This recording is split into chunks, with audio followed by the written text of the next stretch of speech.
దృష్టిని ఇలాగే ప్రసరించు బాబా.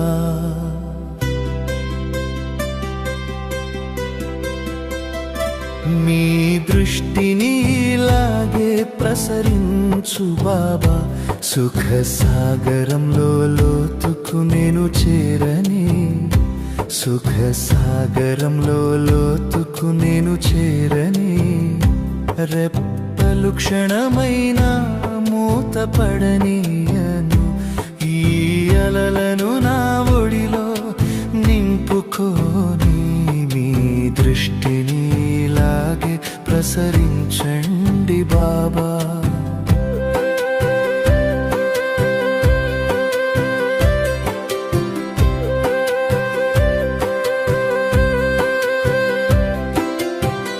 ధన్యమయ్యాయి నయనాలు బాబా మీ ఆత్మిక చూపులతో. పొందవలసినది నేను పొందాక, ఈ శబ్దమంతరంగం నుండి వస్తుంది. మీరు ఇలాగే శక్తిని నింపంటూ వండి బాబా. ఈ దేహ ప్రపంచం నుండి ఎగిరిపోని, దేహ ప్రపంచం నుండి ఎగిరిపోని. మీ దృష్టిని ఇలాగే ప్రసరించండి బాబా.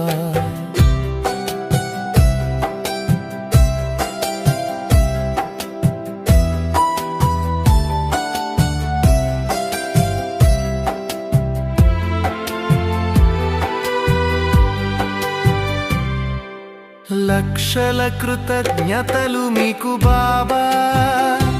మీరు మమ్మల్ని మనస్ఫూర్తిగా స్వీకరించారు. జన్మల దాహం ఇప్పుడు తీరిపోయింది. మీ చూపులలో మమ్మల్ని నిలుపుకున్నారు కనుక మీరు ఇలాగే వచ్చి కలుస్తూ ఉండండి బాబా. స్వర్గపు సువాసనలా నేను వ్యాపించని, స్వర్గపు సువాసనలా నేను వ్యాపించని. మీ దృష్టిని ఇలాగే ప్రసరించు బాబా.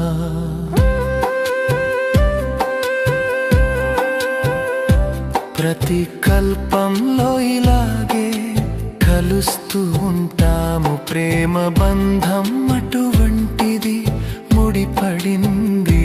మీకు దూరంగా ఉండలేము మాయ తుఫానులు. ఎన్ని వచ్చినా ప్రేమ వర్షం కురిపిస్తూ ఉండండి బాబా. నేను స్నేహపు ముత్యాలతో నిండిపోని, నిండిపోని. మీ దృష్టిని ఇలాగే ప్రసరించు బాబా. సుఖ సాగరంలో లోతుకు నేను చేరని, రెప్పలు క్షణమైన మూతపడనీయను. ఈ అలలను నా ఒడిలో నింపుకోని. మీ దృష్టిని ఇలాగే ప్రసరించండి బాబా.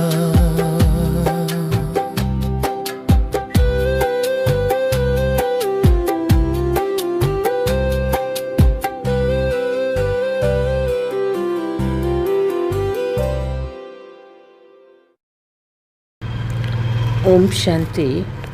మురళీ డేట్ 21/2/2026. మధురమైన పిల్లలారా, నిద్రించిన మీ భాగ్యాన్ని మేల్కొల్పనేందుకు మీరు తండ్రి వద్దకు వచ్చారు. భాగ్యం మేల్కోపోవటం అంటే విశ్వానికి యజమానిగా అవ్వడం. ప్రశ్న: పిల్లలు మిమ్మల్ని తండ్రి సమానం వివేకవంతులుగా తయారు చేయు ఆహారము లేక ఔషధం ఏది? జవాబు: మీ బుద్ధికి ఆహారము లేక ఔషధం ఈ చదువే. ఎవరు ప్రతిరోజు చదువుకుంటారో, అంటే ఈ ఔషధం తింటారో, వారి బుద్ధి పారస్ బుద్ధిగా అవుతుంది. బుద్ధివంతుల బుద్ధి అయిన పారస్నాథ్ తండ్రి మిమ్మల్ని తన సమానంగా పారస్ బుద్ధి కలవాళ్ళగా తయారు చేస్తూ ఉన్నారు. పాట నా అదృష్టాన్ని మేల్కొల్పుకొని వచ్చాను. ఓం శాంతి. పాటలోని చరణాన్ని విన్నప్పుడు కూడా మధురమైన పిల్లలు రోమాంచితులవ్వాలి. సాధారణమైన పాటనే కానీ దీని సారం ఇతరులు ఎవ్వరికీ తెలియదు. తండ్రే స్వయంగా వచ్చి పాట అర్థాన్ని, శాస్త్రాల మొదలైన వాటి అర్థాన్ని తెలియచేస్తూ ఉన్నారు. కలియుగంలో అందరి భాగ్యం నిద్రిస్తుందని మధురమైన పిల్లలకి తెలుసు. సత్యయుగంలో అందరి భాగ్యం మేల్కొని ఉంటుంది. నిద్రిస్తున్న భాగ్యాన్ని మేల్కొల్పి శ్రీమతం ఇచ్చి పురుషార్థం చేయించేవారు ఒక్క తండ్రి మాత్రమే. వారే కూర్చొని పిల్లల భాగ్యాన్ని మేల్కొల్పుతున్నారు. పిల్లలు జన్మిస్తూనే వారి భాగ్యం మేల్కొల్పుతుంది. పిల్లలు జన్మిస్తూనే మేం వారసులమని వారికి తెలిసిపోతుంది. అదేవిధంగా ఇది అనంతమైన విషయము. కల్పకల్పము మన భాగ్యము మేల్కొని మళ్ళీ నిద్రిస్తుందని పిల్లలకి తెలుసు. పావనమైనప్పుడు భాగ్యం మేల్కొల్పుతుంది. పావన గృహస్థ ఆశ్రమం అంటారు. ఆశ్రమము అనే పదము పవిత్రమైనది. పవిత్ర గృహస్థ ఆశ్రమానికి వ్యతిరేక పదము అపవిత్ర పతిత గృహస్థ ఆశ్రమము. ఆశ్రమమని అనరు. అందరిది గృహస్థ ధర్మమే. ఇది జంతువుల్లో కూడా ఉంది అని, అవి కూడా పిల్లలకి జన్మనిస్తాయి. కాబట్టి జంతువులు కూడా గృహస్థ ధర్మంలోనే ఉన్నాయి. మనం స్వర్గంలో పవిత్ర గృహస్థ ఆశ్రమంలో దేవీ దేవతలుగా ఉండేవాళ్ళము. ఇప్పుడు పిల్లలైన మీకు తెలుసు, వారిని సర్వగుణ సంపన్నము, 16 కళా సంపూర్ణము అని మహిమ చేశారు. మీరు కూడా స్వయంగా పాడుతూ ఉండేవారు. ఇప్పుడు మనము మళ్ళీ మనుషుల నుండి దేవతలుగా అవుతున్నామని మీకు తెలుసు. మనుషుల నుండి దేవతలని గాయనం కూడా ఉంది. బ్రహ్మ విష్ణు శంకర్లను కూడా దేవతలని అంటారు. బ్రహ్మదేవతాయ నమః అని అంటారు. శివ పరమాత్మాయ నమః అని అంటారు. ఇప్పుడు మీరు దాని అర్థం కూడా తెలుసుకున్నారు. వారు కేవలం గుడ్డి నమ్మకంతో అనేవారు. ఇప్పుడు శంకర దేవతాయ నమః అని అంటారు. శివుణ్ణి మాత్రం శివ పరమాత్మాయ నమః అని అంటారు. తేడా ఉంది కదా. ఆయన దేవత, వీరు పరమాత్మ. శివశంకరులు ఒక్కరే అని అనరాదు. మనము రాతి బుద్ధి కలవారిగా ఉండేవారమని మీకు తెలుసు. ఇప్పుడు పారస్ బుద్ధి కలవారిగా అవుతూ ఉన్నారు. దేవతలను రాతి బుద్ధి అని అనరు. రావణ రాజ్యంలో డ్రామా అనుసారము మళ్ళీ మెట్లు తీరాలి. పారస్ బుద్ధి నుండి రాతి బుద్ధిగా అవ్వాలి. అందరికంటే గొప్ప బుద్ధివంతులు ఒక్క తండ్రి మాత్రమే. ఇప్పుడు మీ బుద్ధిలో శక్తి లేదు. తండ్రి కూర్చొని పారస్ బుద్ధిగా తయారు చేస్తారు. మీరు ఇక్కడకు పారస్ బుద్ధిగా తయారయ్యేందుకు వచ్చారు. పారస్ బుద్ధిని మందిరం కూడా ఉంది. అక్కడ ఉత్సవాలు జరుగుతాయి. కానీ పారస్నాథుడు ఎవరో ఎవరికీ తెలియదు. వాస్తవానికి బంగారుగా తయారు చేయవారు ఒక్క తండ్రి మాత్రమే. వారిని బుద్ధివంతుల బుద్ధి అని అంటారు. ఈ జ్ఞానము పిల్లలైన మీ బుద్ధికి భోజనం.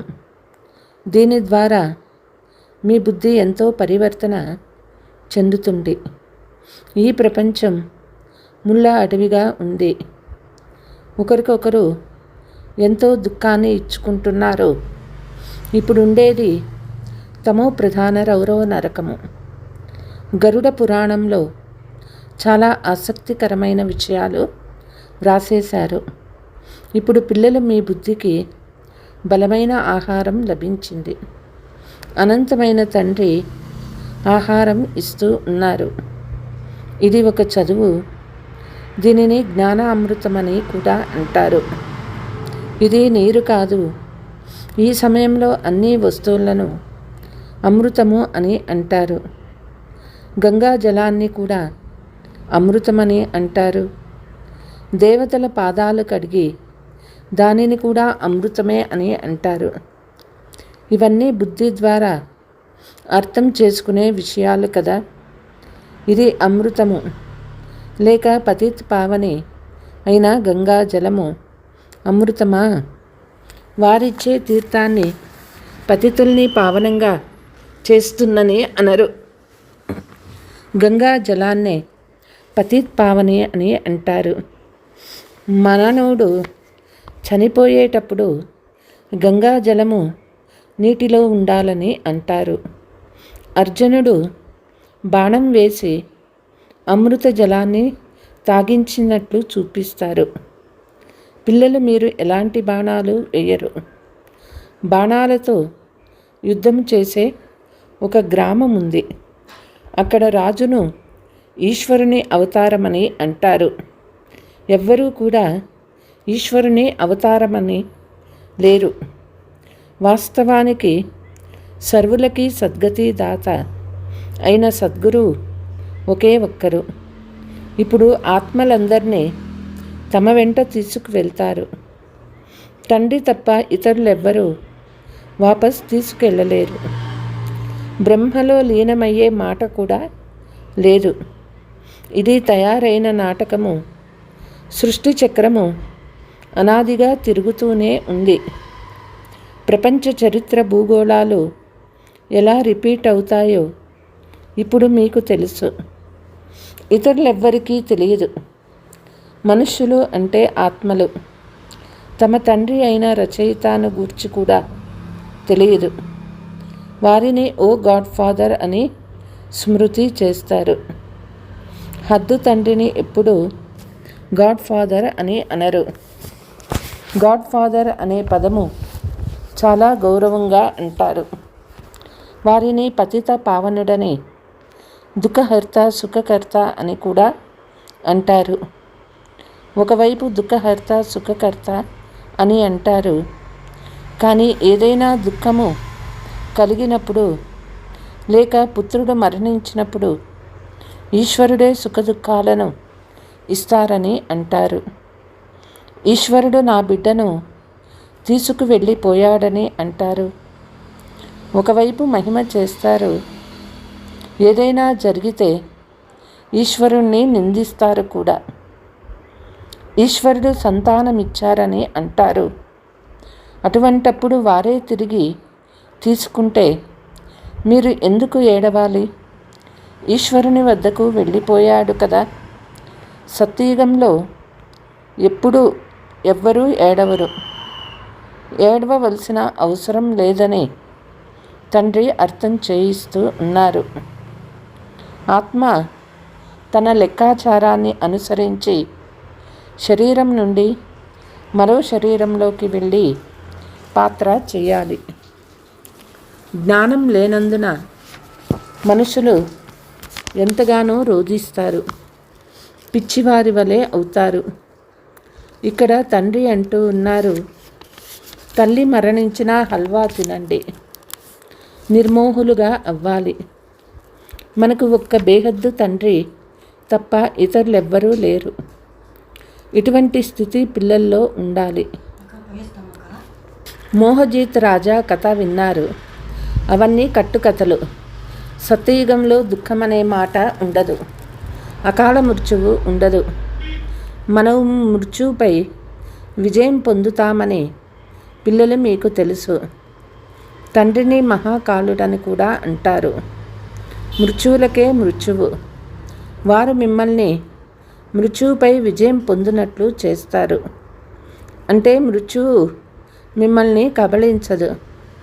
మృత్యువు ఆత్మను కబళించలేదు. ఆత్మ ఒక శరీరాన్ని వదిలి మరొకటి తీసుకుంటుంది. దీనినే మృత్యువు కబళించుట అని అంటారు. మృత్యువు అనేది ప్రత్యేకంగా ఏ వస్తువు కాదు. మనుషులు మహిమ చేస్తూనే ఉంటారు, కానీ వారికి అర్థం తెలియదు. అచ్యుతం కేశవం అని పాడతారు, కానీ అర్థం ఏమాత్రమూ తెలియదు. మనుషులు పూర్తిగా తెలివిహీనులైపోయారు. తండ్రి అర్థం చేయిస్తూ ఉన్నారు. ఈ పంచవికారాలు మీ బుద్ధిని ఎంతో చెడిపివేశాయి. అనేక మంది మనుషులు బద్రీనాథ్ మొదలైన యాత్రలకు వెళ్తారు. ఈరోజు 2 లక్షల మంది వెళ్తారు, 4 లక్షల మంది వెళ్ళారు. పెద్ద పెద్ద ఆఫీసర్లు కూడా తీర్థయాత్రలకు వెళ్తారు.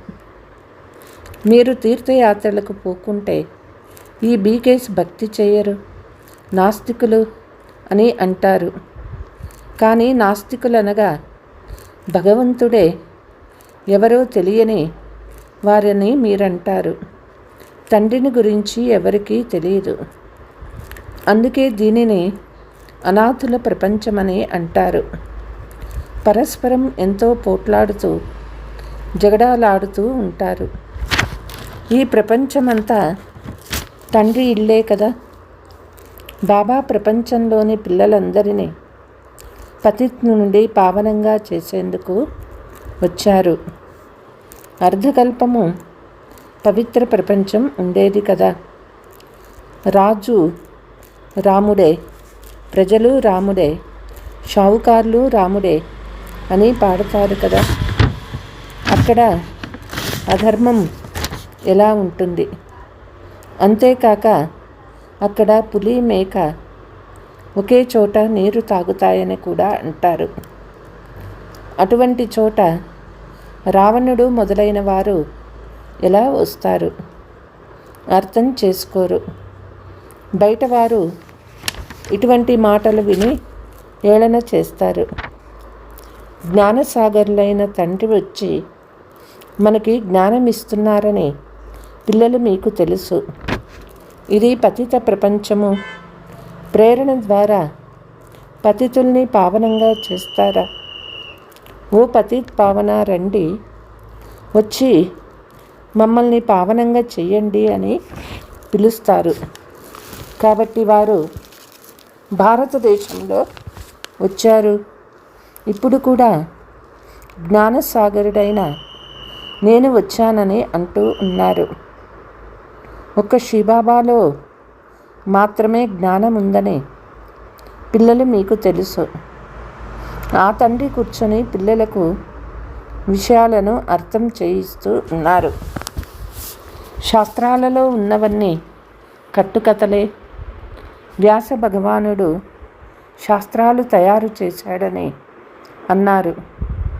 ఆ వ్యాసుడు భక్తి మార్గానికి చెందినవాడు. వీరు వ్యాసదేవుడు, వారి పిల్లలైన మీరు సుఖదేవులు.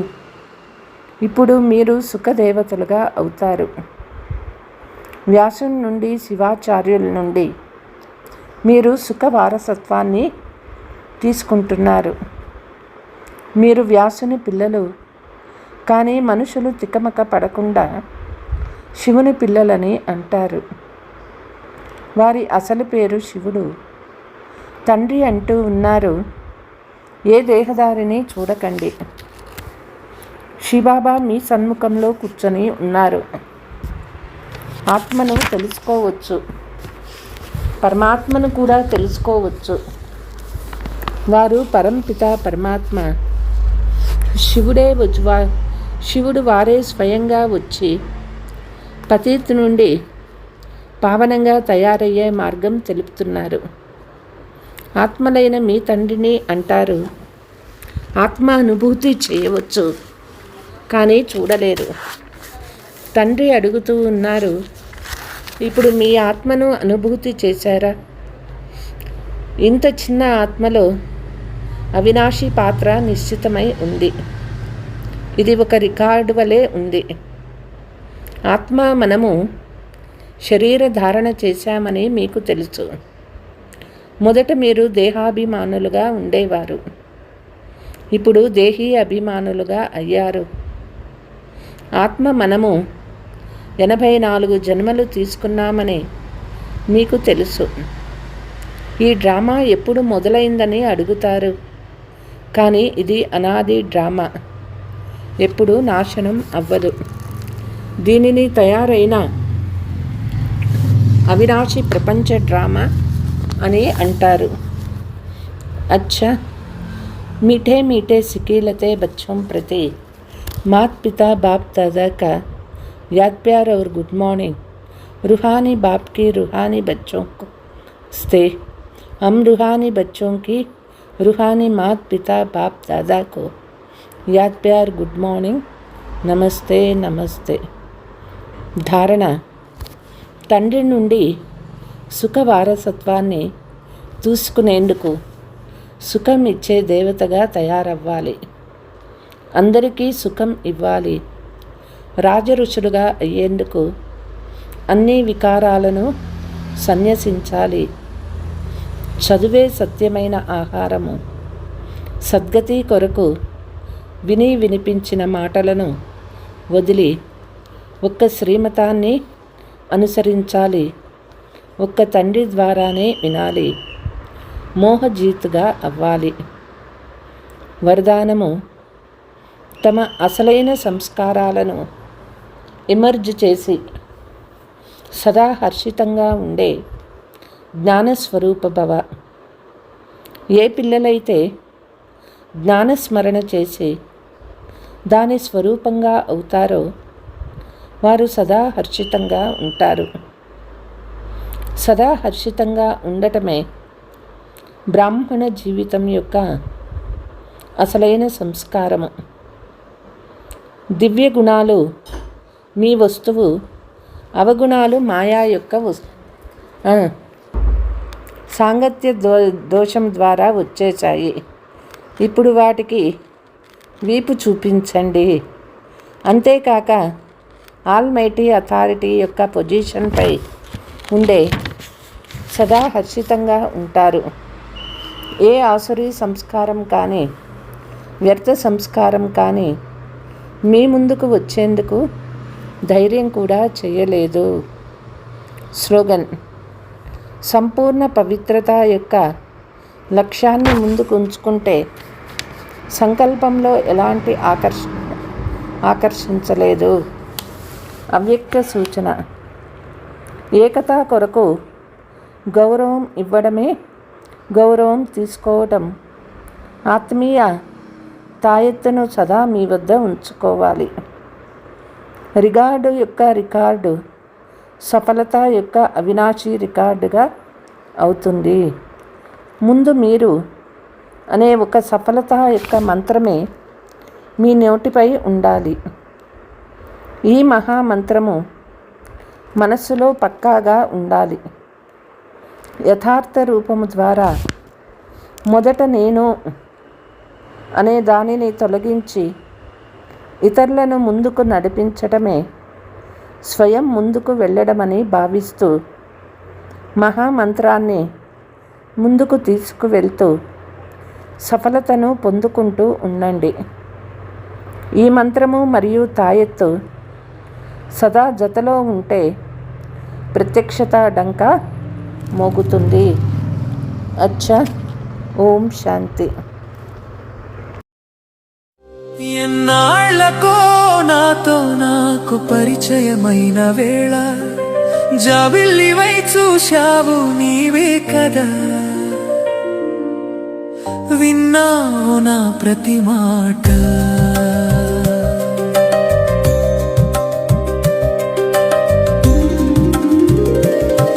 ఎన్నాళ్ళకో నాతో నాకు పరిచయమైన వేళ జాబిల్లివై చూశావు నీవే కదా.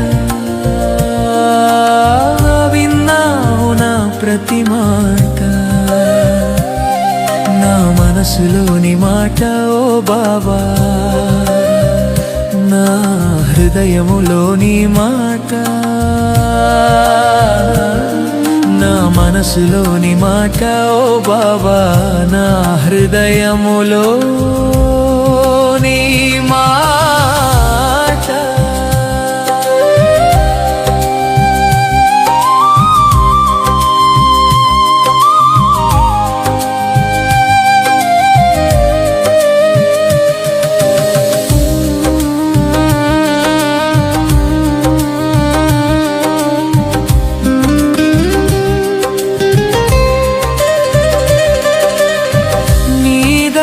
కాస్తంత చేరగానే నా జ్ఞాన నేత్రాలు తెరుచుకుందాయి, నా నిజ స్వరూపం నీలాదే ఉందని తెలుసుకుని నా మనసుకు అంతులేని ప్రశాంతత దొరికింది. కాస్తంత చేరగానే నా జ్ఞాన నేత్రాలు తెరుచుకున్నాయి, నా నిజ స్వరూపం నీలాగే ఉందని తెలుసుకుని నా మనసుకు అంతులేని ప్రశాంతత దొరికి